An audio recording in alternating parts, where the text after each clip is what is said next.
महाभारत के बारे में बहुत कुछ हम जानते हैं, लेकिन कुछ ऐसी भी बातें हैं जो बहुत कम लोगों को पता है। ऐसी ही एक घटना जिसके बारे में हमें पता नहीं है, वो है सूर्यपुत्र कर्ण और महाबली बर्बरिक के बीच घटित हुआ भयंकर युद्ध। कर्ण और बर्बरिक दोनों ही इतने शक्तिशाली थे कि उनके शक्ति के आगे देवता भी सर झुकाने के लिए मजबूर हो जाते थे। सूर्यपुत्र कर्ण के कवच कुंडल को किसी भी अस्त्र से भेदा नहीं जा सकता था, इसलिए कवच कुंडल के साथ कर्ण को युद्ध में परास्त करना असंभव था। इसके अलावा कर्ण के पास भगवान परशुराम का विजय धनुष था, जिसे धारण करने के बाद कर्ण को परास्त करना नामुमकिन था। दूसरी ओर बर्बरिक के पास ऐसे 3 दिव्य बाण थे जिसके सहारे वो पल भर में किसी भी युद्ध को समाप्त कर सकते थे। जिस भीम में 10,000 हाथियों का बल था, उसे भी बर्बरिक ने देखते ही देखते परास्त कर दिया था। बर्बरिक इतने ही महान योद्धा थे कि उन्हें आज भी खाटू श्याम के नाम से पूजा जाता है। तो आखिर क्यों हुआ था कर्ण और बर्बरिक में प्रलयंकारी युद्ध? इस युद्ध में कौन विजयी हुए, कर्ण या बर्बरिक? आज के इस वीडियो में इस बारे में जानेंगे। लेकिन वीडियो में आगे बढ़ने से पहले अगर आप महाभारत के बारे में जानना पसंद करते हैं तो इस चैनल को सब्सक्राइब करके बेल आइकन को जरूर दबा दीजिए। तो ये बात उस वक्त की है जब पांडव अज्ञातवास में थे। तब अर्जुन भगवान श्री कृष्ण के साथ भीम के पुत्र घटोत्कच के पास गए और उन्हें आने वाले युद्ध के बारे में बताया।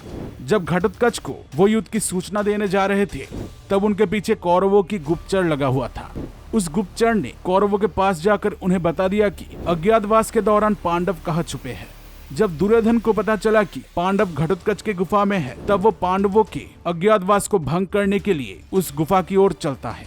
तब दुर्योधन कर्ण को भी अपने साथ ले जाता है। जब वो घटोत्कच के गुफा के पास पहुंचते हैं, तब दुर्योधन के कहने पर सैनिक गुफा को चारों ओर से घेर लेते हैं। भगवान श्री कृष्ण को दिव्य दृष्टि से पहले से ही पता चल जाता है कि दुर्योधन अपने सेना को लेकर गुफा के पास आने वाला है। वो अर्जुन को इस बारे में बताते हैं। कौरवों ने गुफा को घेर लिया है, ये सुनकर अर्जुन बहुत क्रोधित हो जाता है और वो अकेले ही कौरवों से युद्ध करने के लिए गुफा से बाहर निकलने जाता है। तब भगवान श्री कृष्ण अर्जुन को रोककर कहते हैं, अर्जुन, ये सही वक्त नहीं है, तुम लोग अब अज्ञातवास में हो। अगर तुम अब गुफा से बाहर जाओगे तो तुम्हें फिर से 12 वर्ष का वनवास भोगना पड़ेगा, इसलिए तुम गुफा से बाहर मत जाओ। दोस्तों, घटोत्कच के पुत्र बर्बरिक तब उस गुफा में थे। श्री कृष्ण की बात सुनकर तब बर्बरिक कहते हैं, आप लोग चिंता मत कीजिए, मैं कौरव और महारथी कर्ण को रोकूंगा।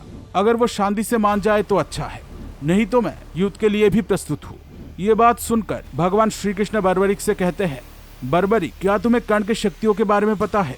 कर्ण के पास उसका दिव्य कवच कुंडल है, जिसके कारण तुम किसी भी अस्त्र से कर्ण को घायल नहीं कर पाओगे। ये सुनकर बर्बरिक श्री कृष्ण से कहते हैं, प्रभु आप चिंता मत कीजिए, मैं जरूर कौरव और कर्ण को रोक कर रखूंगा, आप सिर्फ मुझे आशीर्वाद दीजिए। बर्बरिक की बात सुनकर श्री कृष्ण बर्बरिक को आशीर्वाद देते हैं और इसके बाद बर्बरिक गुफा से बाहर निकलते हैं।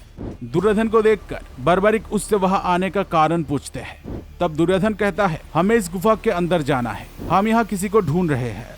तब बर्बरिक कहते हैं, मैं आपको गुफा के भीतर जाने का अनुमति नहीं दे सकता, इसलिए आप मुझे क्षमा कीजिए। बर्बरिक की बात सुनकर दुर्योधन बहुत क्रोधित हो जाता है। वो बर्बरिक से कहता है, क्या तुम जानते हो तुम किससे बात कर रहे हो बालक? क्या तुम हस्तिनापुर के शक्ति के बारे में नहीं जानते? क्यों तुम अपने मौत को गले लगाना चाहते हो? ये कहकर दुर्योधन अपने सैनिकों को बर्बरिक को बंदी बनाने का आदेश देते हैं। जब सैनिक बर्बरिक को बंदी बनाने के लिए आगे बढ़ते हैं, तब बर्बरिक अपने पैर से इतने जोर से भूमि पर प्रहार करते हैं कि इससे ही सारे सैनिक कांपते हुए भूमि पर गिर जाते हैं। ये देखकर दुर्योधन बहुत भयभीत हो जाता है। वो अंगराज कर्ण से कहता है, कर्ण, ये साधारण बालक प्रतीत नहीं हो रहा है, साधारण सैनिक इसे रोक नहीं पाएंगे, इसे सिर्फ तुम ही परास्त कर सकते हो। दुर्योधन की बात सुनकर कर्ण बर्बरिक के सामने आकर उससे कहते हैं, बालक, हमें इस गुफा में प्रवेश करने दो, नहीं तो मैं तुम्हें यमलोक के द्वार पर पहुंचा दूंगा। इसके जवाब में बर्बरिक कहते हैं, आप भी प्रयास करके देख सकते हैं। ये सुनकर महारथी कर्ण क्रोधित होकर अपने रथ से नीचे उतरते हैं। इसके बाद वो अपने धनुष के प्रत्यंचा को इतने जोर से खींचते हैं कि इसके ध्वनि से सैनिक भी भयभीत हो जाते हैं। इसके बाद वो बर्बरिक की ओर वायव्य अस्त्र छोड़ देते हैं। इस अस्त्र के प्रयोग से वहां तूफान आ जाता है, जिसके कारण वहां खड़े सैनिक भी लड़खड़ाकर भूमि पर गिरने लगते हैं। लेकिन ये तूफान बर्बरिक को हिला भी नहीं पाता है। इसके बाद बर्बरिक दुर्योधन की ओर एक ऐसा अस्त्र छोड़ते हैं जिससे दुर्योधन का रथ जलकर भस्म हो जाता है। लेकिन दुर्योधन किसी तरह रथ से नीचे कूदकर अपना जान बचा लेता है। ये देखकर बर्बरिक जोर जोर से हंसने लगते हैं। बर्बरिक को हंसते देख दुर्योधन बहुत क्रोधित हो जाता है।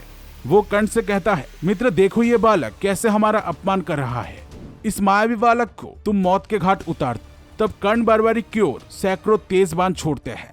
लेकिन बर्बरिक एक एक करके कर्ण के सभी बाणों को नष्ट कर देते हैं। बर्बरिक अग्नेयास्त्र को कर्ण पर चला देते हैं, लेकिन कर्ण वरुणास्त्र छोड़कर इस अग्नेयास्त्र को शांत कर देते हैं। इस तरह बहुत देर तक दोनों में भयानक युद्ध होता है। इस दौरान दोनों ही एक दूसरे पर एक से बढ़कर एक भयंकर दिव्यास्त्र चला रहे थे और एक दूसरे के अस्त्र को नष्ट करते जा रहे थे। इसके बाद बर्बरिक दुर्योधन की ओर बाण चलाने लगता है, लेकिन कर्ण उन बाणों को नष्ट करके दुर्योधन की प्राण बचा लेता है। तब बर्बरिक कर्ण से कहते हैं, अंगराज, अब आप इस अस्त्र को रोक कर दिखाइए। इस बाण को किसी भी अस्त्र से रोका नहीं जा सकता। ये कहकर बर्बरिक दुर्योधन पर अपना दिव्य बाण छोड़ देते हैं। तब कर्ण भी अपने दिव्यास्त्र से उस दिव्य बाण को रोकने की कोशिश करते हैं, लेकिन वो इसे रोक नहीं पाते हैं और वो बाण दुर्योधन की ओर बढ़ने लगता है। तब दुर्योधन को बचाने के लिए कर्ण दुर्योधन के सामने आकर खड़े हो जाते हैं। वो दिव्य बाण कर्ण के दिव्य कवच और कुंडल से टकराकर नष्ट हो जाता है। ये देखकर बर्बरिक आश्चर्यचकित हो जाते हैं। वो सोचते हैं, इस दिव्य बाण को तो सिर्फ देवराज इंद्र अपने वज्र से ही रोक सकते हैं, तो फिर कर्ण के कवच से टकराकर ये कैसे नष्ट हो गया। ये देखकर दुर्योधन जोर जोर से हंसने लगता है। वो बर्बरिक से कहता है, बालक, कर्ण का कवच अमृत से बना है। तीनों लोकों के कोई भी अस्त्र इसे भेद नहीं सकता है। इस दौरान भगवान श्री कृष्ण वहां पर आते हैं और बर्बरिक से कहते हैं, पुत्र, इन्हें गुफा में जाने दो, इन्हें देखने दो गुफा के अंदर क्या है। श्री कृष्ण को वहां देखकर दुर्योधन को लगने लगता है कि श्री कृष्ण यहाँ पर है तो पांडव भी यही होंगे।